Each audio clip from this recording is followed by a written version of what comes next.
All right. Good morning. Good morning. Good morning. Good morning. Greetings, everyone. Morning. Yeah, Good it is the Change morning. Maker Show. Change Maker Show back on the home edition. I'm your host, Royston Allman. We have Rebecca St. Louis, illustrious co-host. Good morning. Good morning. Good morning. Um, and as for those who don't know, the Change Maker Show, we started back in 2015. We took a hiatus, then the pandemic sent us on a longer sit out Hiatus. and longer hiatus, no doubt. And now we're back here in the Great Women's History Month, and we started off with a great woman. Miss Safiyyah Amina Muhammad is very active in our community. Good morning. How are you? Good morning. I'm good. How are you all? How are you, Royston? How are you, Rebecca? How are you, change makers? How are you, world? There it is. Um, yes. So this is a little different. We're used to that in studio, rhythm. At least I am. So I'm always stumbling over people on Zoom calls and so forth. So we're going to take our time this morning. We're getting started. What we ask everybody is, if you're watching us on Facebook, hit that share. YouTube, hit that subscribe button. We're uh, building up on YouTube. All right. So, um, as I was saying, we have a great guest today, Miss Safiyyah Amina Muhammad, um, who is a disabilities advocate. Good morning. Good morning. It's good to be here, and it's always a pleasure to come have a conversation with you and build and encourage the community. And I just appreciate you. I appreciate your platform. I appreciate you, Sister Rebecca. I appreciate you all just trying to striving to keep our community safe, keep our community acknowledged and educated on our rights and our responsibilities. Because when we fight for our rights, I think sometimes we forget our responsibility in the battle, and that it's the battle, the struggle. It's about action. It's a verb. It's not a noun. I mean, No we doubt. we we and we have to remember we are not the struggle. The struggle was brought to us, and we have a responsibility to continue to uplift ourselves together, holistically, and as a community. So I appreciate you both.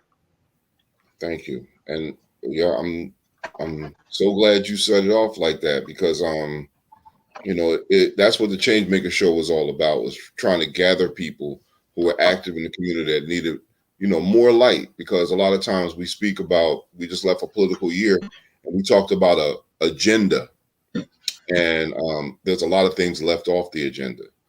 So in speaking with you, I just said, when it comes to an agenda in our community, that your work needs to be at the top of our list. So would you just tell us a little bit about how you began your journey as a disabilities advocate? Well, thank you. I appreciate that, and that's a great segue into the conversation today. So I am the mother of sons on the autism spectrum, and also my eldest son. During his time in school, he's now 34. I was a young mom, and he experienced a lot of challenges as well, and the challenges were behavioral, and some of those behavioral challenges were born out of the fact that he was not being challenged academically, and just adapting and adjusting to life changes in our family dynamic, in our household, life changes in the community. And so then that afforded me the knowledge and understanding of what advocacy truly is. But I think when I really reflect, I think my activism really was born out of me being the daughter of a mother from Harlem and the daughter of a father from Yonkers and Brooklyn. And so there was always a bit of a fight in my DNA.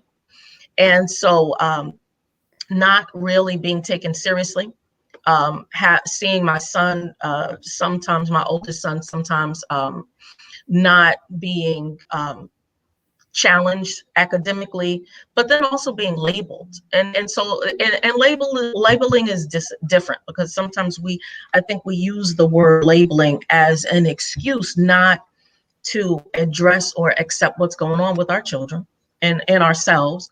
And I think we can also use it as an excuse to deny supports and services that are greatly needed for whatever our personal reasons are. But in his particular incident, he was being labeled as an incorrigible child and being labeled as disruptive, when in fact he was brilliant, and there was no gifted and talented testing. And when we moved into the Irvington School District, he was being labeled by a white teacher, a young white teacher, and a white principal and a white vice principal, who was not addressing his needs as a young Black male child. And I'm so glad that somewhere in my lifetime and through my journey, I started to read and listen to elders, and read books like Amos Wilson, The Awakening of the Black Child. And I may have the title incorrect, but I know the book very well, and it's close to my heart, because I realized that they weren't meeting his needs. And so then fast forward, being the mother of children on the autism spectrum, once again, here we are where the needs are not being met. And the needs are not being met because there's a lack of understanding, or a lack of desire to support and provide the necessary tools that my sons needed to ensure their success. And so I found myself asking for services, looking for the classroom or the school district to model some of the things that I had been doing at home. It was a lot of trial and error. I mean, behavioral, being frustrated academically was not the same as behavioral being frustrated because of developmental delays, or because of I think differently and I see the world differently, and I need you to understand that. And that's where I began to see that was a part of the journey for my sons on the autism spectrum. And there are various spaces on the spectrum too. So I always use an example of, if you look at a ruler and you have 12 inches, and you look at the 12 inches as one being an identifying marker to diagnose a person with autism, but then you also have the centimeters. So now the centimeters are distinguishable from the inches. And so then now you have the millimeters. And so now the millimeters are also distinguishable from the centimeters and the inches. So one life truly and one diagnosis does not fit all. And I looked at a system that was really designed to use a cookie cutter curriculum and a cookie cutter approach to supporting and teaching our children, even though there was this document called the IEP, the Individualized Education Plan, which comes from the federal legislation, the Individuals with Disabilities in Education Act, which said ensures that their curriculum should be modified, and they should have the appropriate accommodations based on their individual needs. So it was a struggle and a journey. But then I also want to say too, because the balance is important. There was also the necessity for me to find common ground and to be a partner in the education process. Even going back to my eldest, I have 5 children, 18, 21, 22, 24, and 34. So I want to interject. Going through. Okay. Go ahead, please cut me off at any point, because I could go on and on about this. I got you. You're passionate about it. My question is, I'm gonna be a God advocate. I don't do the devil thing, but the question is, do you find other parents as passionate as you out of our community? I'm glad you asked me that question, because it is. So I would say yes. And then I would say passion is subjective. Because we can be passionate and we can run passionate. And Royce and you and I talk a lot about policy and the understanding of government and governance, and understanding how our role in the civic and political process. And so I had learned early, running on passion, and saying that I need, or my child needs, and not understanding what the administrative code, what the legislative policies were, what the municipal codes were, federal codes, the laws. Saying that my child need meant nothing unless I understood the law and how I could use the law in my child's favor. So I know a lot of passionate parents. And sadly, there is a marginal number of parents who truly understand and who have entrenched themselves in the policy side of it, and who have truly engaged themselves in understanding that. And to understand that goes, of course, to the conversation of the day, which is the systemic racism. Because you look at the Black and Latino parents, you look at the minority parents, you look at the people of color. So whatever your identifier is, you look at the Black and brown parents, the non-white parents, and you can see, and I don't discount the struggle of many white parents, because as a peer support counselor, I was surprised to find out so many years ago that there were a lot of disenfranchisement against people with disabilities, whether they're white or non-white. Yet the disparaging numbers, the disenfranchisement of Black and brown people is staggering. And because we have to work so hard, and we have to work multiple jobs, or because we have to be so hands-on, and because we don't understand or we don't know, there's not always a transparency to the access for supports and services, we get burnt out. And so the last thing you want to do is start now reading legislation or reading policies, and you start to take you start to take the word of well-intentioned people, but finding that their intentions don't always align with what's best for your child or adult with disability, and for your loved one. And child I'm using interchangeably, because although now all of my tribe are legally adults, 18 to 34, they're still my children. So and it's really important to differentiate, and to learn that there's a different type of access system from birth to 18, from birth to 21, and then life after 21, or life after you leave school, transitioning to adulthood.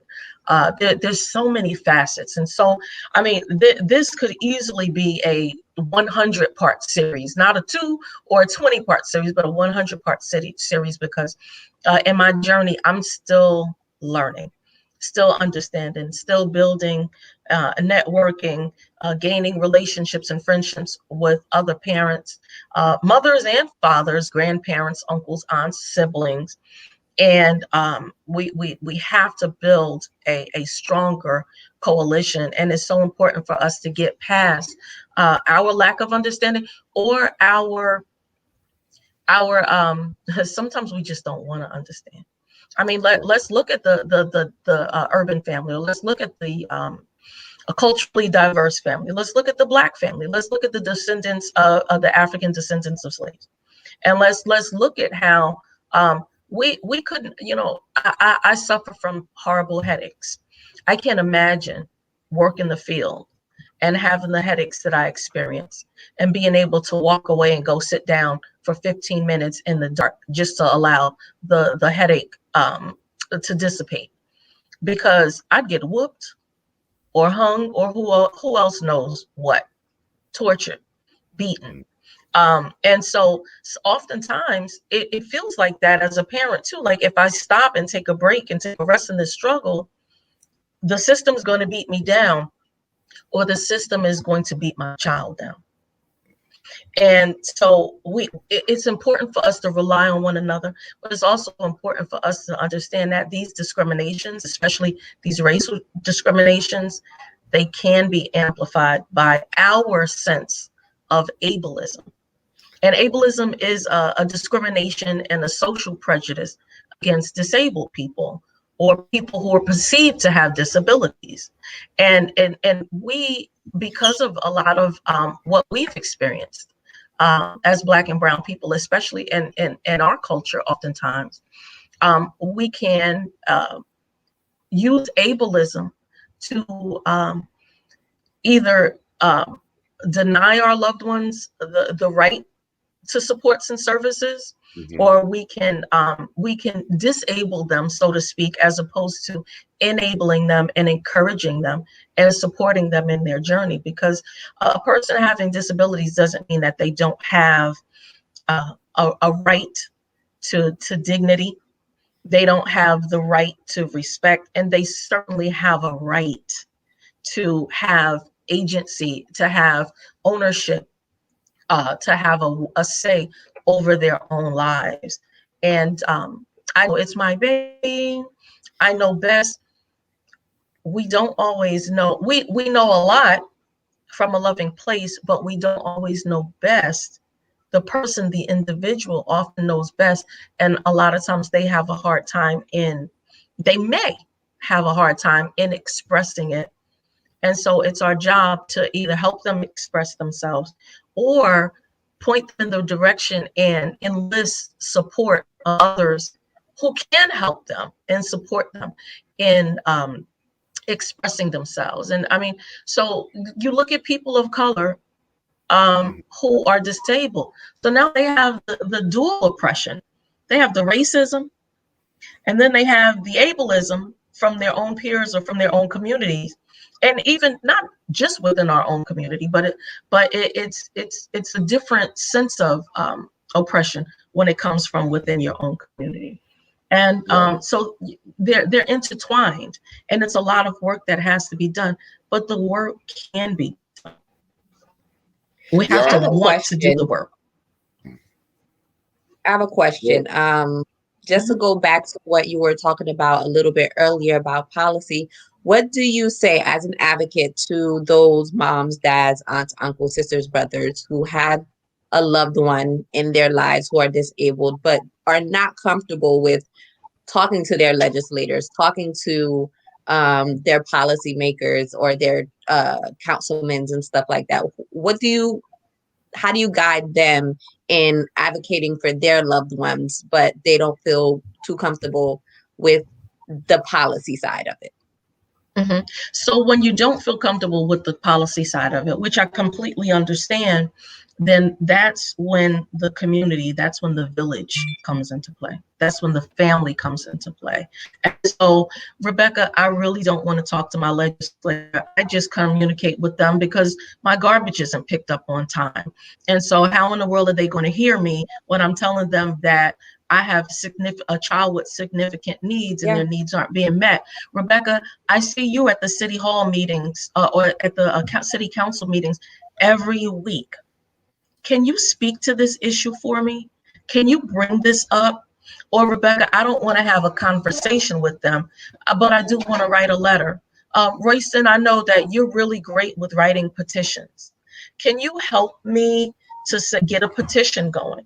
Can you help me formulate this letter so that they can hear my voice? Or how can they hear my voice? But even though I know that my voice is often muted or muffled, I want change, and I don't trust them, but I need to know what else can I do? How can I connect with change? Oh, there's an organization that provides support for people, a statewide parent advocacy network. There is a Disability Rights New Jersey.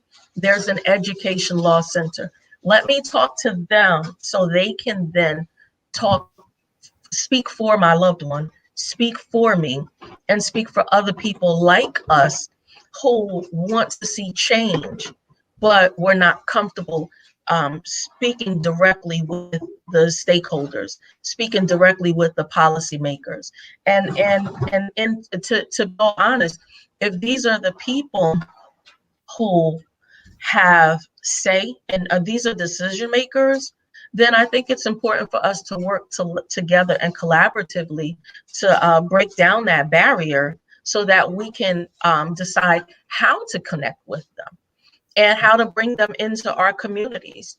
Why do we always have to go to Trenton? Well, the pandemic has taught us now Trenton comes to us. So that's there are pros and cons. There's an ebb and flow to this. So now we've found so many more new innovative ways, like change makers at home. So we found more innovative ways now to connect with others. But I get it too, because one disability doesn't fit all. So even though I talk about having children on the spectrum, I'm a disability rights advocate. I'm a disability rights activist, because every person with autism or with Asperger's syndrome, or Fragile X, or Rett syndrome, I know now the DSM-5 manual has it all classified it up as autism, but I always say every people have the right to self-identify. So people on that spectrum all have disabilities, but every person with disabilities does not have autism spectrum disorder.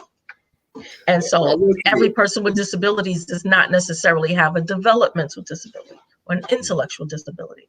So disability, and I know you wanted to interject, and I just want to quickly say the disability community is the most diverse community in the world. All encompassing, everyone is touched by it. So please go ahead. I want you to kind of, because I was ignorant to this, break down like disabilities, like a little bit of categories, for lack of a better word, because I think that we need to have a clear picture of what we're really talking about. Okay, and I'm sorry, my computer keeps popping updates up while we're talking.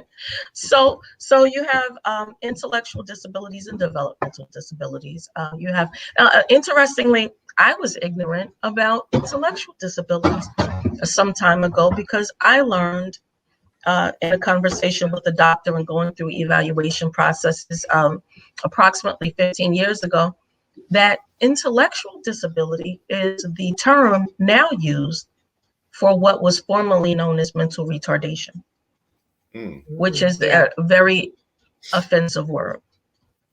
The R word to people with disabilities is, I would say, I'm a Black person, so I can say equally as derogatory and equally as offensive as the N word. And so, and there was a movement to abolish the R word. And so people with intellectual disabilities are people who typically have tests at a lower IQ level. People with developmental disabilities can be people with Down syndrome, can be people with autism on the autism spectrum, can be people with cerebral palsy, can be people with spina bifida. Developmental disabilities tend to manifest prior to the age of 25. And so then there are the physical disabilities, medical disabilities that affect your physiology, that are not necessarily because there's a developmental delay or a delay in your development, but that could happen because of an accident, someone becoming paraplegic or quadriplegic.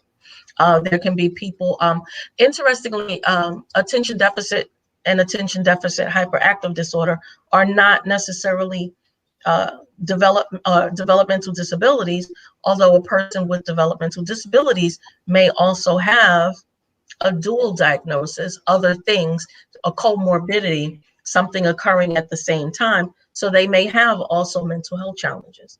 They may have attention deficit. Attention deficit is an interesting space because it's not necessarily neurological, which developmental disabilities are often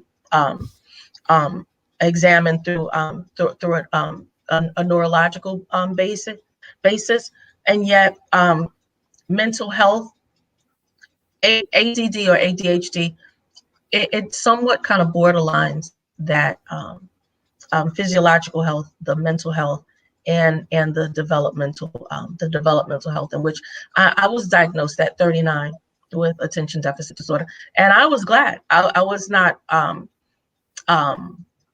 I was not upset about it. It actually was gratifying for me, and it was validating, because there are things that I struggled with all my life, and then to now have a doctor validate me. Not so much that I needed the doctor's validation, I need the doctor for the diagnosis. And so to have that validation to say, no, I wasn't crazy, or I wasn't a TV fanatic, or I don't, what do they say when you, oh, are you looking at pie in the sky? You know, I'm dating myself with that term. But, oh, why is she staring, and what snap out of it? Why you get lost sometimes? Or the way that my mind worked, the way that I executed tasks, or maybe the lack of some what's considered executive functions, being able to excel in some things but lacking in others, and struggling with that all my life. And That's so big. a doctor to say, yeah, oh yeah, you definitely have attention deficit. I told them it was something, that's how I felt. So imagine that 9-year-old or that 12-year-old. Imagine that high school student. Learning disabilities is another one, where learning disabilities are not developmental disabilities per se, but a person with learning disabilities can have, or a person with developmental disabilities can have learning disabilities as well. But that, yeah, it was huge. It was huge. So you said something before that kind of segues into a question that I had. You said earlier that we have a diagnosis, but we're not the diagnosis, and that is what you just said is huge. And what do you say to, because there's so many times, especially in our community, the doctors will tell us, oh, you have diabetes, or you have ADHD, and we automatically disable ourselves because we hear the diagnosis, and we don't, we just sit in it, and we just let it become who we are. So that was huge what you just said. So what do you say to those people who have loved ones or themselves are disabled and are struggling with that diagnosis? Well, it's interesting, and I like that you use the term disabled, because in people first language, we are not the diagnosis. We have the diagnosis, but we're not the diagnosis. Or I have the disability, but I am not the disability. It's interesting. I had to really listen to my disabled friends, which interchangeable terms have been used. People with disabilities, adults with disabilities, self-advocates, advocates. I had to listen to how they identify themselves, how they see themselves, Right. and how their inner perception, not your outer perception, my inner perception, who I know that I am, who I feel that I am. I had to really listen to that.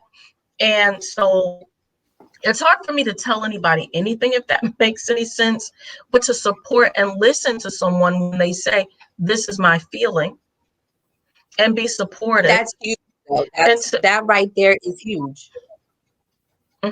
Because it is. like with anything, if I self-identify as, I may not have legs, but I self-identify as I'm going to run a marathon and I'm perfectly capable of doing whatever it is I put my mind to, then who are you to come along and tell me that I can't? Or that you're trying to put me in a box that I'm trying to destroy? And what can I do to support you in running that marathon? Since I am a able-bodied person and I'm capable of running, can I join you and push you and wheel you, whatever we're doing? If I was strong enough, can I carry you so that we can run it together? So the term is run, obviously, because that's the intention, but it's not necessarily the end result. Whether you're running, walking, crawling, or rolling, the result is to complete the marathon. That's the result. The result is not necessarily about the process of getting there. So how can I support you through the process? What can I do to help you? Even with the ADHD or the ADD diagnosis, well, that's the thing too. I wasn't diagnosed as ADHD, attention deficit hyperactive disorder. It was ADD, attention deficit disorder. I didn't want the diagnosis because I wanted to be medicated. And I didn't want the diagnosis because I wanted it to be a disabling factor of my life. But I wanted to understand the frustration of, why is it so hard that if I walk out of the house, before I leave, I have to check the windows. I have to do these things. I have to. I have this moment of pause, where this anxiety that comes over me before I leave the house, where I feel like I have to do these things before I take a step. What is that about? Or why do I do things in a particular order versus another one? Why do I ask people to explain something again to me differently? Which is really not necessarily about a disability or not. It's just about, you know what? I learn differently than you do. I hear differently than you do. And we talk about disabilities, having hearing impairments, being deaf, having vision impairments, being blind, other disabilities, not necessarily developmental disabilities, but still disabilities. And that's why it's so important for me to identify myself when people say, hey, but you have 3 sons with autism. You're an autism advocate. You're an autism mom. I'm a disability rights advocate, because I can't only and solely support the rights of people with autism. It has to be about everyone. I can't solely support the people of only who are only Black Americans. I want to support all Black people. We're in a position where we have been disenfranchised and we struggle throughout the world, worldwide. And then yes, there's still a hierarchy where, you know, the conversation goes, you take care of home first. So I take care of the inside of my house, and the extended family, and then the community, and then the county or the state, and the country and the world. But sure, charity begins at home. Absolutely, undoubtedly. And yet, that's why it's so important for me to distinguish that this, and this is my choice.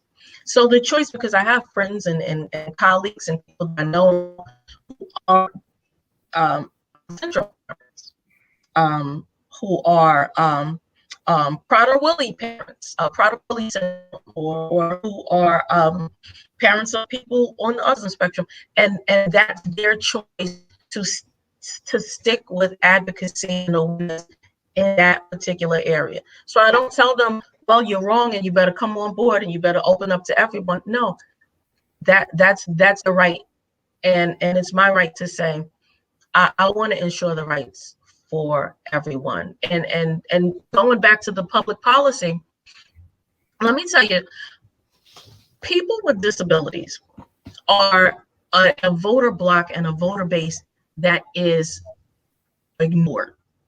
And when you think about people who, I mean, I was ignorant about this until one of my sons on the autism spectrum became of age, and I realized that I found out, didn't just realize, it didn't just come to me.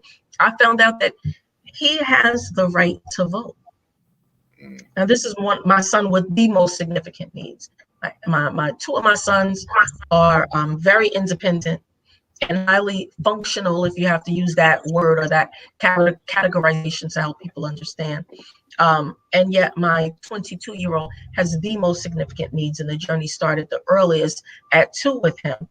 I had no idea that he had the right to vote, because I thought with his limited cognitive ability, he didn't have the right, but he does. And so I looked into that. I looked into the rights of people who are disabled. And I looked at voter suppression. When we talk about voter suppression, just suppressing Black folks and suppressing people of color and people in urban communities, I looked at the inaccessibility of voting, the inaccessibility at the locations. I looked at the inaccessibility of reading that ballot, and oh my God, it's overwhelming for me to see all of the gray and the font. And it's frustrating in the way that the candidates are categorized. And I thought, how frustrating is this? And how many people with disabilities, how many of them are out there not voting? And how many of them are? Because there are issues that impact people with disabilities, and they have the right to vote. They have a right to have their say. And Rutgers did a poll, and or a survey rather. And in 2018, 14.3 million people with disabilities voted in elections. Mm. Can you imagine the shift of those people who are not being campaigned to? Those people who the legislators, that forgotten tribe, those people who the legislators aren't bothering to stump and to reach and connect their communities. It's a vulnerable voter base with a lot of issues that impact them. And yet a lot of legislators, campaigners, they don't connect with them. And so, I mean, just in 2018 alone, that was an 8.5% increase in voting from the previous election year. 8.5%. That is the shift of having that right there can change whether an incumbent stays in their seat or not. That can change what goes on the ballot. That can affect what laws actually include people with disabilities. When we have those referendums to say yes or no, that 8.5% can say no, this is not accessible and inclusive. We don't want it. And that can truly impact the outcome of many elections. And So what it's I'm important hearing to you, know. Go ahead. I'm sorry. So what I'm hearing you say No, is please. there is a need for more representation of the disabled community within the voting system, in the political system. Not only is there a need for disabled people in the voting system and political system, yes, there is a need for more people with disabilities who are actually elected into offices. Mm. There is a need for more people with disabilities who are in executive positions within the state, within municipal, within the county, nationally. There is a need for more people with disabilities writing policies. There is a need for more people with disabilities being appointed to boards, councils, and commissions on a municipal, county, and a state level. And there's no excuse why people with disabilities are not chairing many of the appointed committees that are established statewide. They absolutely should be. There's a need for more ADA, Americans with Disabilities Act. There's a need for more ADA awareness. So yes, and you know that's my ADD. So always feel free to cut me to cut in and cut me to cut into my conversation. As I was listening, I was just thinking about the families and in our community. Is there a place or that kind of introduces to kind of tells that family of a child with disabilities about not limiting them, to give them that voice to express themselves and find that voice? Like you said, you listen to what peoples with disabilities were saying about themselves, but that, just like everyone else, that takes development to come up with your own self-expression, depending on what level you're on. So is there a mechanism in our community or a place that assists families in not just writing that child or person off based on a disability? Oh, absolutely. So it certainly starts, as I said, the charity starts at home. So it definitely starts with the communication and conversations with friends and family who are very well informed and who can give you the guidance to resources. And then have the conversations in school. If you're in a district where you can speak to a child study team manager, where you can speak to a school counselor, if you're in a school district where you can speak to a director of special education, if they're not informed and if they're not aware of the resources that are available to you within your community and statewide, then I'll be honest, then it's very possible that they're not in the right job. And so that's one place, especially for young parents. Also, now doctors are being trained to become more informed about resources for families and for caregivers. Another option is state, and I mentioned them before because this was a resource for me in my early journey, statewide parent advocacy network. There are also, which is known as SPAN throughout New Jersey. There's also, there was an organization many years ago that supported me so much called the Family Services Bureau. There is YC's Youth Consultative Services. There are actually family support organizations throughout the counties, but many cities, especially in urban communities, also have family support centers. You'll find Newark has a lot of them. There's one here in East Orange. There are, I'd like to say about 7. I could be off, maybe more than that in Newark. Many urban cities have family success centers. I think there's about 8 in Newark. Yeah. Okay. So I was close. So yeah, and it's a wonderful thing. If you live in a large city and you only have one, or you have a small number, then that's also an opportunity for you to have your voice and say, well, listen, this is a large city and I don't have the access that I need. But also, Lieutenant Governor Sheila Oliver in 2018 had formed a New Jersey Caregiver Task Force. And that's to determine what kind of the availability of caregiver support and services in New Jersey, and to recommend improvements and how the services can be expanded. So there has been a listening tour that was established, and actually it's going on throughout the month of March. Let me see if I can get you a link so that your listeners can listen. There was one on March 6th, one on March 10th, and the last one is March 18th. And another conversation to have is 3 of these meetings are enough. Do you know caregivers there are in the state of New Jersey? Hundreds of thousands. So it's a start, yes. And so let's do it monthly. Don't just do it in the month of March. Let's do it often. I am trying to pull up a link for you, and I'm not able to find it. But what I can do is I can give you an email address, which is D like David, O, A, S like Sam, caregiver task force, and that's one word, no dashes, at dhs.nj.gov. And I'll just repeat it again. E-O-S. Hold on, you're breaking up. Caregiver. Oh, can you hear me now? Hold on.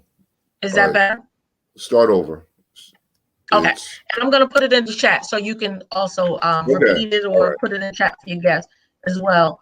Yeah, if you look up New Jersey Caregiver Task Force, you should be able to find the details for that. It is, I know it's SurveyMonkey. They will be live streaming on YouTube. And let me see if I can pull that up for you as a matter of fact. And thank you for asking these questions, because this is really, really important information for the community to know. And we have to have access and transparency. And that's one of the challenges, especially for people of African descent, displaced people of color, Black and brown folks. The lack of access often is based on the lack of transparency. And if we're not speaking about our needs, And then it gives the powers that be an opportunity to say, well, they haven't said anything, so they don't need anything. And so if you go to the New Jersey Department of Human Services YouTube page, you can definitely see some of the other town hall meetings that they had. Also find information on how to connect with the next March 18th. But another option to have your say and to find resources and information is the New Jersey Council on Developmental Disabilities. A lot of people don't know that this council exists. A lot of people who work for the state does not know that this council exists. You'd be surprised how many state entities don't know about other state entities. So is the Department of Health and the Department of Human Services, their websites can tell you a lot of resources. Child Find, if you look up Child Find for your state, especially if you have a young child and you need to know about resources, you need to just know what to do. It can give you guidance on early intervention if your child is under 3. But also, we can't forget that our children with disabilities and our loved ones with disabilities are growing into adults. And as they grow into adults, they move from the children's services. And there's another option, DF, Division of Children Families.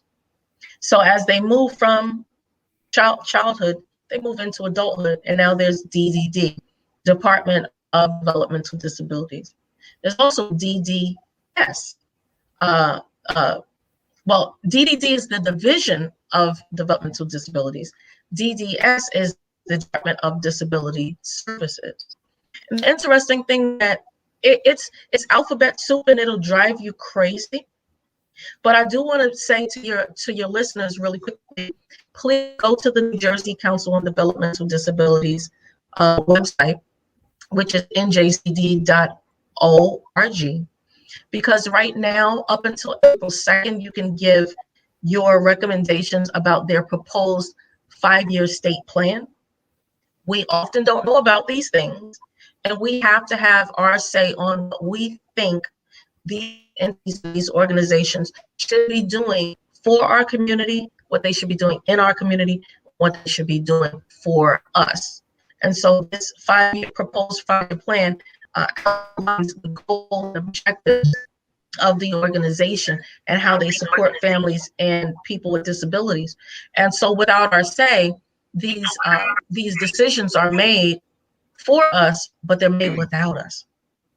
So please go to their website and look up the 5-year state plan and please read it and give your input. If you would share those in the chat, I'll put them in the comments. Okay. You said something about, talking about adults. Something I noticed in the area, maybe you would be able to shed some light to it. There used to be a place that employed a lot of people with disabilities in Orange. I can't remember. Is funding being lost for a lot of these facilities that were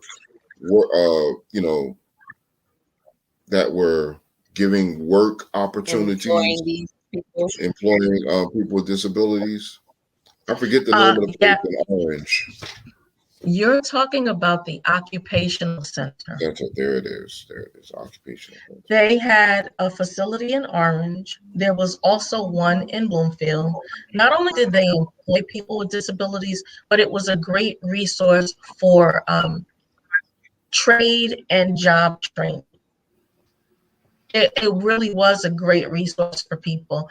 And interestingly, I don't know what happened to it either. And this is pre-pandemic. Right. This is before the pandemic. And so we have to have some sense of accountability. And using some of those resources that I mentioned will definitely offer some sense of accountability. I'm just trying to find some of these things and put them in the chat for you as I'm thinking about them and trying to multitask. That's my ADD, so maybe that's a good thing. That I don't need to do that right now.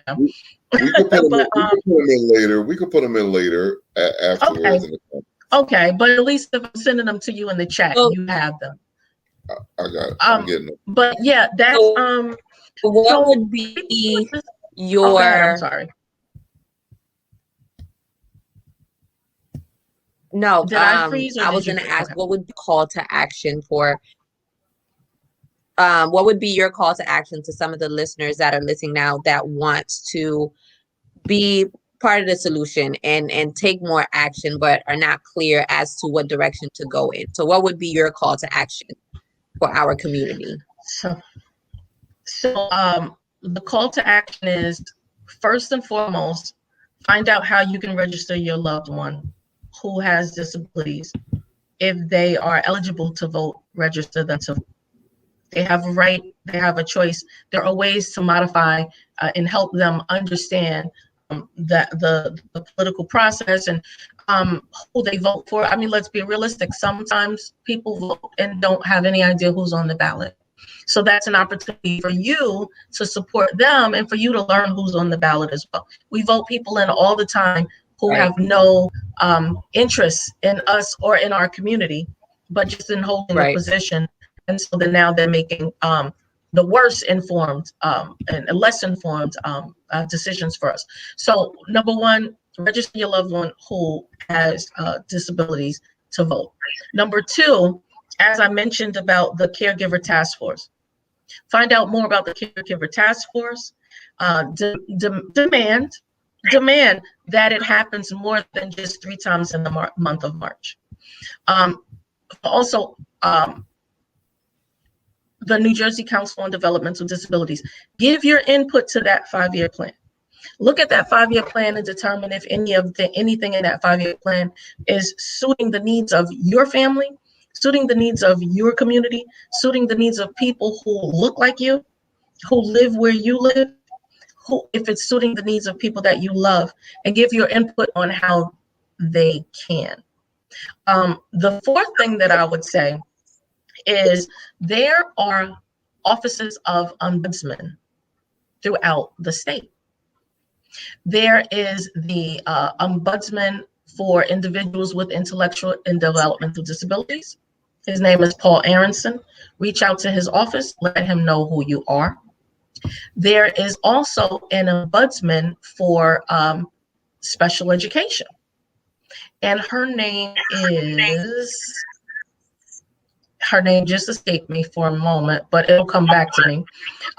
There's also an ombudsman for long-term life.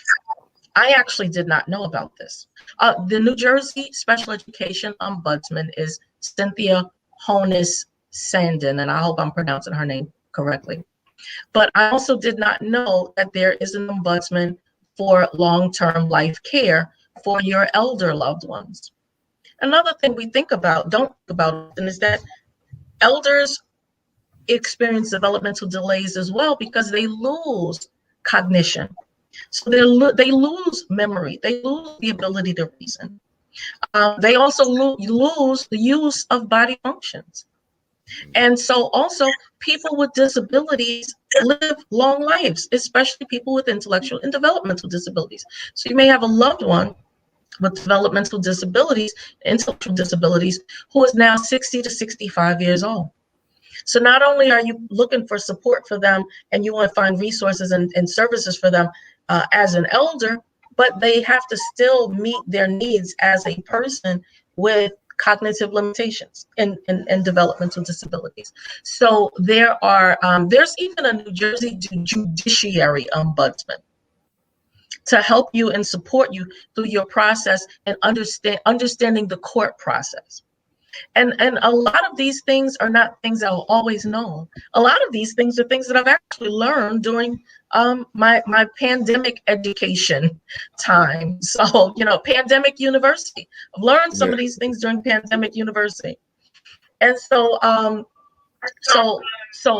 voting, getting in touch and getting your say in that task force and the New Jersey Council of Developmental Disabilities, learning more about the ombudsman and the resources that they can provide and how they can support and help you, finding out what resources are available through your school districts, hold them accountable, and doing your own footwork and legwork, which is grassroots asking family and friends. You know somebody who knows somebody. Grassroots, asking family and friends who they know, what they know, how they can help you, and continuing to turn back and pull your brother or sister up and supporting them. So that I would say that those 5 tasks would be the call to action. Well, thank you so much for coming on and sharing your wealth of knowledge on this topic. There was so much information that I know our listeners and viewers will benefit from. And there was so much that we didn't even get a chance to talk to about, like growing up with a disability and having your parents not understanding and misunderstanding their children because they may have an intellectual disability or a learning disability, and they're disciplining them based on the idea of they're just bad or they just talk too much in school, or you know what I mean. And now these kids are growing up feeling some type of way about themselves and not knowing that this is something that can, like you said before with your diagnosis, can be an asset to you, can uplift you in certain ways. So thank you so much for sharing your stories, sharing your knowledge, sharing resources that are so important for our community at large. Thank you. I appreciate you all having me here and taking the time to not just listen and learn, but taking the time to be a conduit and sharing and educating the community. You're a wealth of knowledge, and I'm glad you're back. No Don't doubt. go anywhere. No doubt. And we'll be having Safiyyah back. I mean, you know, she's on a lot of fronts, doing a lot in the community, and just my type of people. So, with that, we'll end our broadcast. And those watching, please hit the like button, share, and subscribe on the YouTube channel for the Changemaker Show. We'll be moving this to a weekly broadcast nowadays. All right. All right. Until next time. We'll see you all next week. Next week. All right. All right. Thank you. Peace. Peace.